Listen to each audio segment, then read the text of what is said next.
Welcome to the Dyl and Dylan. podcast. See, that's so much better. Good.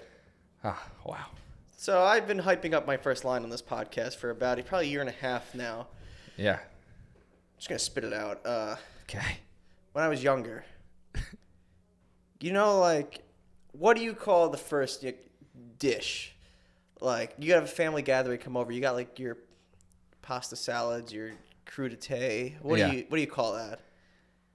Oh, man. I mean, like stuff during cocktail hour? Like appetizers? Yeah, appetizers. Okay. Hors d'oeuvres. All right, an English word. For hors d'oeuvres? Yeah. I don't know. All right. My family call it antipasta. Right. I thought that my family was in some sort of group that was like anti-pasta.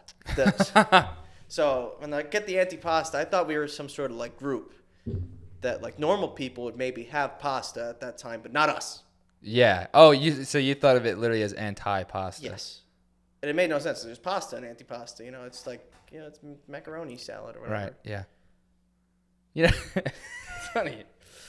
So that was it. Well, it was good a year and a half ago. I just kept marinating. Okay, so clearly we laugh at different things. So I guess we should kind of tell everybody what the show's about. I guess so. Cool.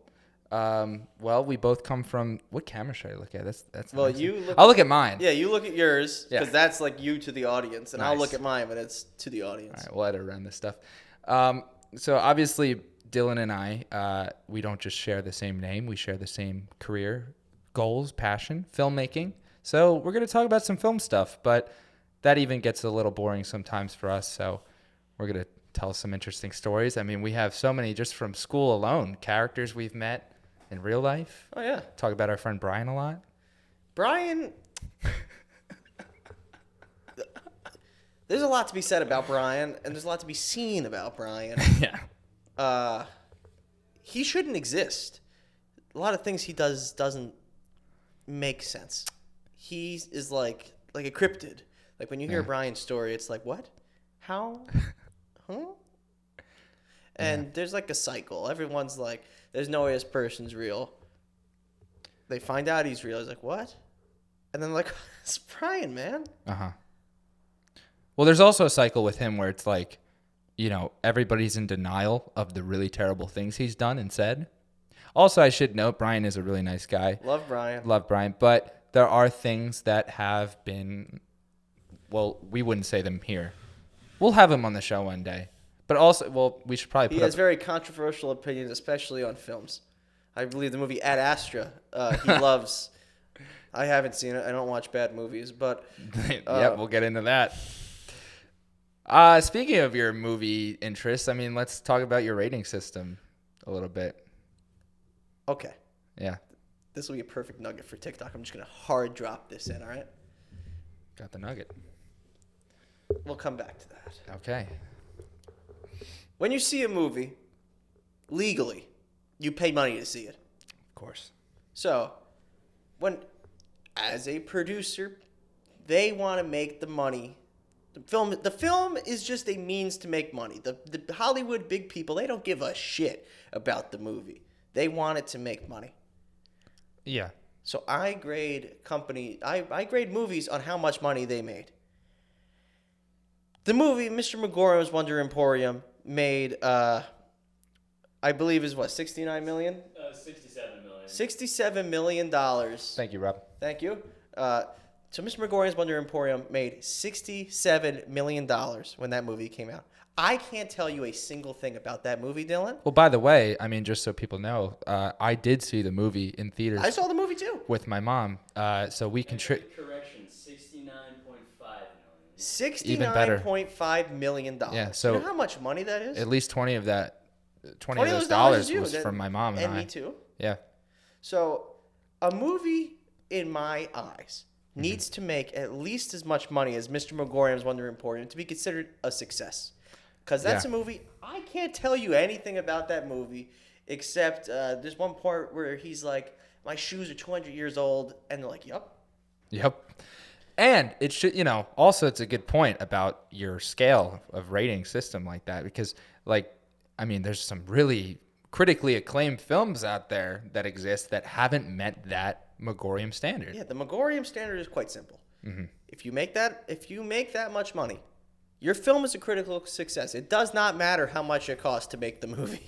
Yeah. Because like Morbius, for example, has met the Magorium standard. Which is mind-boggling to me because you know why? Because every time I go online, you know, all the Morbius memes that are out there now, yes, it's always an empty theater. Like that's the whole joke. I haven't even seen it. I don't know. But I would like to. I don't know anybody who has. Met the Magorium standard. Yeah. So I mean, if it's met it, well, by your standards, yeah, you should. It's a success. I would consider that a success. But certain independent films that, even though they might have like a 95% on Rotten Tomatoes, you say those are. They're not. Those are like films. These are movies. Yeah, you're the movies guy. I'm the movies guy. Yeah. I make movies. It's a really cool take. So I just wanted to get that out of the way because I feel like that's going to be a standard that's talked about a lot. Oh, the Magorium standard. Yeah, write that down, kids. The Magorium standard will come up again. Yeah. Yeah, if we're ever trending from the show for whatever reason, like I think that's going to be the hashtag that takes off, Magorium standard. I think we need... that'd be good merch. Yeah, Magorium standard. You think the people who made that movie would get bothered if we had merch made? What studio made that movie? I don't even know. Who was in that movie? Yeah, Natalie Portman. Natalie Portman. That's man, the was guy she like from Midnight Cowboy. She must have been young in that movie.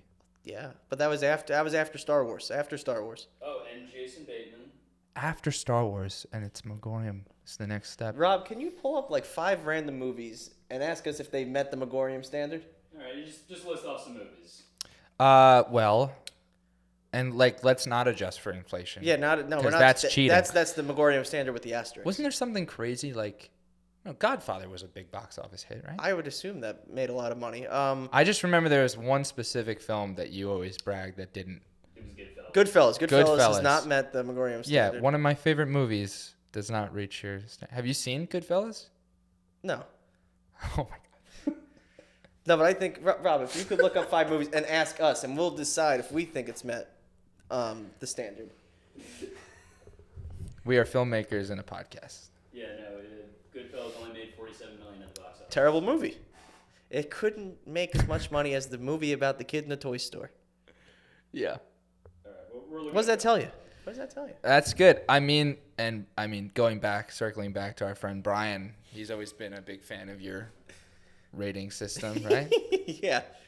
Doesn't bother him at all. Brian also, I wanted to mention, is somewhat of a movie critic. So we'll drop his info on this. I really want to support him more. So, you know.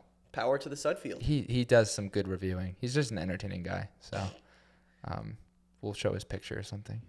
Oh, I'll put plenty of Brian pictures here. His mugshot, yeah. What do you got, Rob? All right. Let's do Whiplash. You think that made the Magorium? That's a fairly recent film. Yeah. So, Academy nominated. Did it win anything? They won Best Supporting Actor, Best Sound Mixing. I think it was the type of film that people maybe kind of learned about later, though.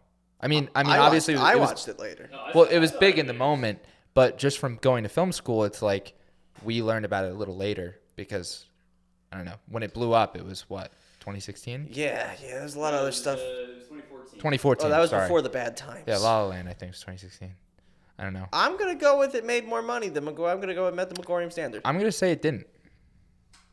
That one's right. Really? Yeah, it didn't. 49 million. Oh my God! What? Bad movie. Bad movie. Bad movie. God. All right, I guess going off that, La La Land. That 100% made it. There's no way that did not make it. Now, I mean, is there a reason why you chose the Magorium movie as the standard? Well, it's because a movie that I know existed, and But you haven't seen. Other people have seen it. I've seen it. Oh, you have seen it. I have seen it. I just don't remember anything about it. It's just a movie that existed, was popular. People know about it. Yeah. And it made a good amount of money, and I could not tell you anything about the movie. Oh, can you look up one for me, Rob? I know exactly which one I'm looking up. Well, all right. 2001: A Space Odyssey. Confidence. That wasn't what I was going for, but Did it meet? Well, I know that's your favorite movie. it is. So, did that meet the Magorium standard? 1968. I'm gonna say no because Inflation. no, Movie not ticket's even probably that. $5. I just think that not enough general audience members get it. I think they're fucking dumb sometimes. I haven't seen it. Yeah, well, you need to have a certain level of intelligence. Well, Dylan, you should see it because 146 million. Oh, it's Oh, dead wait from a the minute. $1968.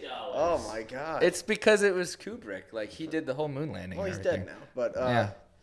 it doesn't matter. Okay. When you die, you don't matter anymore. No, the movie I was going to ask about, what was it? Oh, no, I forget. It was something that I don't think would meet it. But I wanted to give it a fighting chance The anyway. Magorium stand is quite interesting. That's like. I know what it is. What do you got? It's always ripped on, especially by Jimmy Kimmel. We Bought a Zoo. Matt Damon, masterpiece. I saw that movie. Not in theaters. I was about to say, there's. No. Legally? It was one of those movies All I right. watched with my parents after. Do you think We Brought a Zoo. I personally have not seen it, but Yeah. I'm going to say no. I'm gonna say yes. Okay. It's popular mid 2010s movie, maybe late 2010s. Early 2010s movie when they bought a zoo. Well, It's pretty straightforward, yeah. it did meet the standard, 120 million. Yes, it's like It's because Matt Damon. and Shot by Rodrigo Prego. I don't know who that is. He's a Scorsese I do. cinematographer. Yeah, I mean, I can't remember it being amazing with cinematography, Who but was I the guess it person that was. shot Cat in a Hat? Wasn't that like Alfonso Okay, Cuarón or that's something? a good one. That's a good one. Yeah. Yeah, no, Emmanuel Lubezki. Lebesky shot Cat in the Hat, which also gives me some confidence knowing that, I'm right where I need to be. Where's that? Here. We're doing this, finally. Dylan and I have talked about this for so long. It does meet the standard. Met the standard. So, yeah. 33 million. Well, that's cool. Magorium standard is quite interesting. Well, that's enough of that game. Let's talk jobs, Dill. Okay. Well, I want to give the people a little bit of background on both of us. Sure. I was fired from McDonald's at a very young age. This nugget represents some healing I've done recently. Yeah. This is from my man Sonny from The Real Real. I almost got fired because of this nugget. But that's a cereal for a different breakfast now. We're not talking about that right now. We're talking about McDonald's. So that was my first job. I worked there with Matt with diabetes, among a rogues gallery of other people that I once knew. We'll definitely have him as a guest at some point. Oh, definitely. Yeah. And this is where I learned how to hate people. People would come to McDonald's and just be mean. Yeah. Who's mean to the McDonald's people? Our ice cream machine was not working. Sorry. I've never been rude to McDonald's. I find that hard to believe. But I've been rude to McDonald's people. I did my time. You just said, though, who would be rude to you? So now you're confessing, like. So how'd you get fired? All right, so I There's gonna be a lot of hypocrisy on this show. just a little bit. Yeah. I worked at McDonald's, and we had the apple pies, and we had a specialty pie, the apricot and cream. Might have been peaches. Don't know. I didn't get to God, eat that's a it. limited time item. It was an LTM, little limited time menu item. Whoa. For those in the biz. Big guy. So I meant to make the pies, and when the pies are frozen, they all look the same. Yeah. It's a hunk of sugar. You put it in the oven, it comes out. I'm like, oh my God, these aren't the right pies. I was supposed to make the apple pies. I made the peaches. So then I switched off grill. I'm over there assembling the sandwiches now. My buddy Mike, he jumped on the grill. He goes, Dylan, what am I doing with these pies? I'm like, oh, we don't sell them anymore. Let's just throw them out. He goes, what if we just save 2? We'll eat them for lunch. All right. Lunchtime comes around, and someone walks in and is like, Dylan, did you pay for that? And I said, no, we were going to throw them out. That's it. Got called into the office. Dylan, are you stealing from the McDonald's Corporation? Jesus, over a pie? Yeah, and I got 50% off as an employee, so it was over 25 cents. I had lost my job. I hold a grudge against those people. When I win my Oscar, Dylan, for best whatever, I'm marching into that McDonald's. Oh, look what you missed out on. Yeah. I can tell you got a lot of pent up. Oh, they'll learn. Yeah, aggression here. They will learn what they had. Yeah. Well, if we're going that far back in terms of our careers, I started as a Mon Bounce Certified operator of, bouncy castles, essentially. Yeah. So it was at a local farm market owned by my family members, and I was like maybe 16. I don't know. I just needed money, and I was doing the register, but I don't know if I was good at it. So they put me on this bouncy house thing, and let me tell you something. It's serious work. I don't like to brag, but one of the castles one day, it came down, and It came down. yeah, some recluse tripped over the power cable, and all of a sudden, so they're pretty loud, right? You hear like the air pumping through. You hear that thing in the back running. Oh. Yeah, it takes a lot of power. I just heard it stop, and I'm like, that is not normal. So all I do is I look up. It's like a movie moment. I look up and I see the top of there's a big pumpkin on top because it was October, and the pumpkin just slowly starts to droop like it's having a stroke, and I'm like, oh shit. And there are like 3 and 4 year olds in here, and they don't know. And I could tell that some of the moms that are waiting behind me are starting to get a little worried, like, okay, something's going on. Anyway, I act fast. I hop in there, and I just start yanking kids. I mean, I'm grabbing them by the arm, and I'm sending them out. There's like a little mini slide thing, Sending them out. And, well, they're going to be crushed. It's going to be crushed. So I'm yanking them out, and, I don't know, it was like real SEAL Team 6 shit. I was in there. I unfortunately didn't have a flashlight on me, but I was looking for one. It was dark. And I get the last kid out, and I was kind of praised as a hero. I'm not going to lie. The moms were waiting, and, everybody was hugging, reunited with their kid again. Some tears were shed that day. And the moms, they go up to me, and they're like, you just saved our kids. And I'm like, all in a day's job. Yeah, so anyway. Good thing you were certified. Well, that's the thing. Yeah, a lot of people might mock me for this, but it is a real certification. There were like 10 pages I had to read through. There was like a good 2 to 3 hours of training. I mean, there's not much involved. You kind of just sit on a bench and just make sure it doesn't come down. That's why I'm glad when it did come down, I knew what to do, because they said, Dyl, you got to yank those kids out if this thing starts going down. So, anyway. I'm proud of that, though, because there's things in my job that I do now that I can't brag about like that, Saving kids' lives. Yeah, I made a difference. I've never saved a kid's life. I've probably endangered more kids than I've saved, just like by driving. Wrap it up, kids. No, we have 20 minutes. We still got 10 minutes. We're, You got 15. All right, let's start to plan the next 5 minutes out. We'll compromise in the middle. We'll do 5 minutes.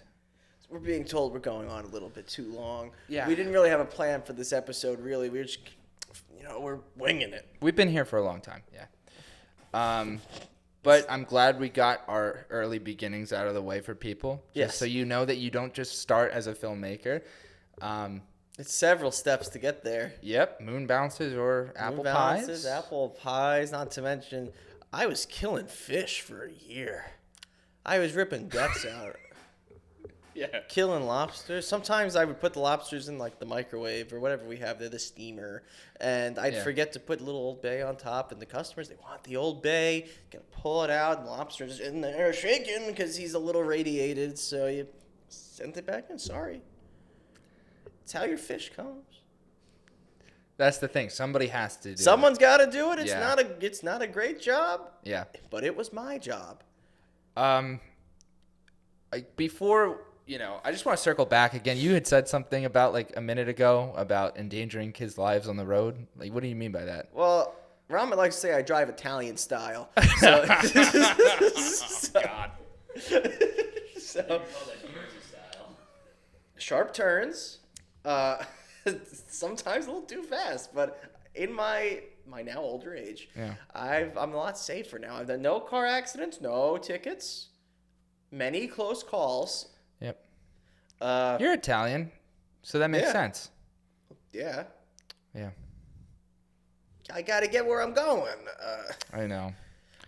They make good food. Like, as a people, they're We loud, do. they're obnoxious, but they really make good food. We do, Yeah. yeah, but yeah, Yeah, I wanted to bring it up because you said, like, endangering I don't think I've kids. ever punched a child. You don't think?